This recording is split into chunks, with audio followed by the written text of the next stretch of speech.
उसके खिलाफ बात कर रही है। पहले ये क्लिप देखिए कि किस तरीके से झूठी खबर फैलाई गई थी, फिर हम आपको दिखाते हैं कि क्या किया जा रहा है। भीतर दाखिल हो गई भारतीय सेना और देखिए मेजर गौरव आर्या को। ये इसका मतलब समझिए ये क्या है। ये अब पराक्रम का वो प्रदर्शन है जिसकी ताव झेल नहीं पाएगा पाकिस्तान। अज्ञात बॉर्डर पर कहा जा रहा है कि भारत की सेना, भारत की आर्मी घुस गई है। अभी तक तो कहा जा रहा था कि सिर्फ एयरफोर्स अटैक कर रहा है, लेकिन अब भारत की आर्मी घुस गई है। मेजर गौरव आर्या, एक बार नेवी बीच में आके कराची पोर्ट पे आग लगा दे, मजा आ जाएगा। एक बार नेवी वाले आप भी जरा अपने इसमें हिस्सा डालो।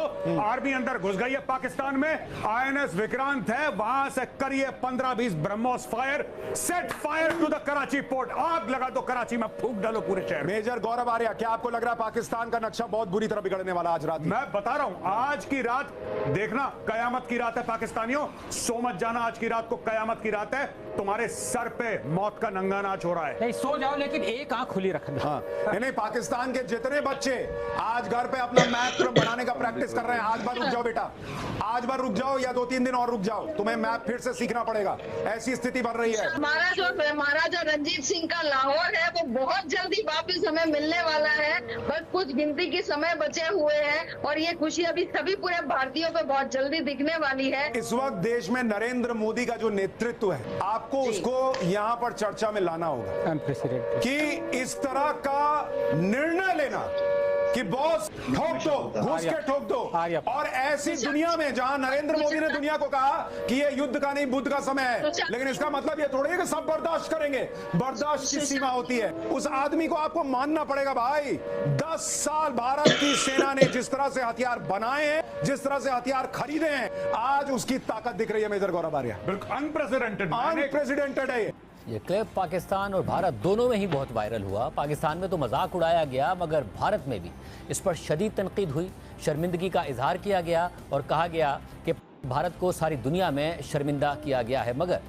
मगर इस झूठी खबर पर शर्मिंदा होने के बजाय यही सहाफ़ी जो पाकिस्तान की नक्शा बदलने की बात कर रहा था, इस गलत रिपोर्टिंग का दिफा कर रहा है और बीजेपी के ऑफिशियल सोशल मीडिया हैंडल से जो वीडियो है इस सहाफ़ी की वो शेयर करके इसका दिफा किया जा रहा है और कहा जा रहा है कि जो दूसरे लोग हैं जो तनकीद कर रहे हैं वो कसूरवार है। देखिए सहाफ़ी ने क्या कहा, जिसे बीजेपी ने शेयर किया। सहाफ़ी का झूठी खबर पर दिफा देखिए और फिर बीजेपी का इस सहाफ़ी का दिफा देखिए। बीजेपी की तरफ से गलत खबरें फैलाने वाले सहाफ़ियों की हिमायत पर भारत के ही एक सहाफ़ी ने हकाइक के साथ बीजेपी का असल चेहरा अवाम को दिखाया। राजौरी के सैनिक बेस पर आतंकवादी हमला एक बार फिर। आज तक सुनिए, आज तक क्या कह रहे हैं। राजौरी में फिदायीन अटैक की ये खबर है जो हम आपको बता रहे हैं। एक ब्रिगेड पर कश्मीर के इलाके में एक फिदायीन अटैक की भी खबर आ रही है। भारतीय जनता पार्टी और वो जो चाटुकार पत्रकार जिन्हें इन्होंने इस्तेमाल किया, बताइए ना, क्या इस पर गर्व किया जाए जिसमें एक झूठी खबर चलाई गई। और फिर याद कीजिएगा दोस्तों, पुंछ में मोहम्मद इकबाल नाम का एक शख्स मारा जाता है और कई न्यूज चैनल्स उसे आतंकवादी बताते हैं। सही सुना आपने, आतंकवादी बताते हैं। प्रशासन को सामने आना पड़ता है और कहता है कि नहीं, मोहम्मद इकबाल आतंकवादी नहीं है, एक टीचर हैं जो स्थानीय स्कूल में पढ़ाते थे। इसके चलते अंबानी न्यूज चैनल को माफी मांगनी पड़ी थी। सुनिए। बुधवार 7 मई को जम्मू कश्मीर के पुंछ जिले की मांदी तहसील में रहने वाले मौलाना मोहम्मद इकबाल की तस्वीर गलत संदर्भ में इस्तेमाल की थी। मौलाना मोहम्मद इकबाल का किसी आतंकी संगठन या देश विरोधी गतिविधि से कभी कोई लेना देना नहीं रहा। उनकी तस्वीर का इस्तेमाल किए जाने के पीछे हमारी कोई दुर्भावना नहीं थी। और बात वहां नहीं रुकती दोस्तों, आज तक जितने भी झूठ चला रहा था ना, उसके लिए उन्हें भी माफी मांगनी पड़ी थी। सुनिए। हमारी पूरी सतर्कता के बावजूद कुछ अधूरी रिपोर्ट ऑन एयर हो गई, इसके लिए हम आपसे माफी चाहते हैं। हमारा आपसे वादा है 100% और पूरी तरह से सत्यापित खबरें आप तक पहुंचाने का। अब मुझे भारतीय जनता पार्टी बताए, क्या मैं इस मीडिया पर गर्व करूं? और अगर मैं इस मीडिया पर सवाल उठा रहा हूं तो क्या मैं देशद्रोही हूं? सबसे बड़ी बात, उस एक पंक्ति में तुमने देश का मीडिया और देश की सेना दोनों को एक पैमाने पर रख दिया। देश का मीडिया पहले आ रहा है, उसके बाद देश की सेना आ रही है। भारतीय जनता पार्टी इसके जरिए सेना का अपमान नहीं कर रही तो क्या कर रही है?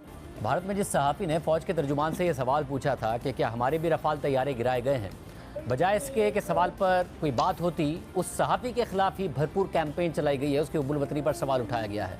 ये हकाइक भी सहाफ़ी ने सामने रखी। हिंदू के एक पत्रकार ने एक प्रेस कॉन्फ्रेंस में सवाल पूछ लिया कि हमारे कितने प्लेन्स को नुकसान पहुंचा है। इसके जवाब में एयर मार्शल भारती ने कहा, एक अच्छा सवाल है मगर यह समय नहीं है और मैं आपको बता नहीं सकता हूं। बहुत अच्छी बात है, सवाल पूछा और एयर मार्शल भारती को भी कोई दिक्कत नहीं है, मगर उस पत्रकार को गोदी मीडिया और भाजपा का जो गुर्गा है अमित मालवीय, वो देशद्रोह बता रहा है। मैं आपसे एक सवाल पूछना चाहता हूं, अगर इस युद्ध में हमारे कुछ विमानों को नुकसान पहुंचा, अगर रफाल को नुकसान पहुंचा, तो हमें सवाल इसलिए करने चाहिए कि कहीं ऐसा तो नहीं है कि जिस रफाल के लिए हमने करोड़ों रुपए दे दिए वो हमारे कोई काम का नहीं है। क्या आप जानते हैं दुनिया के शेयर बाजार में चाइनीज टेक्नोलॉजी का जो सूचकांक है वो बढ़ रहा है, उनका शेयर बढ़ रहा है।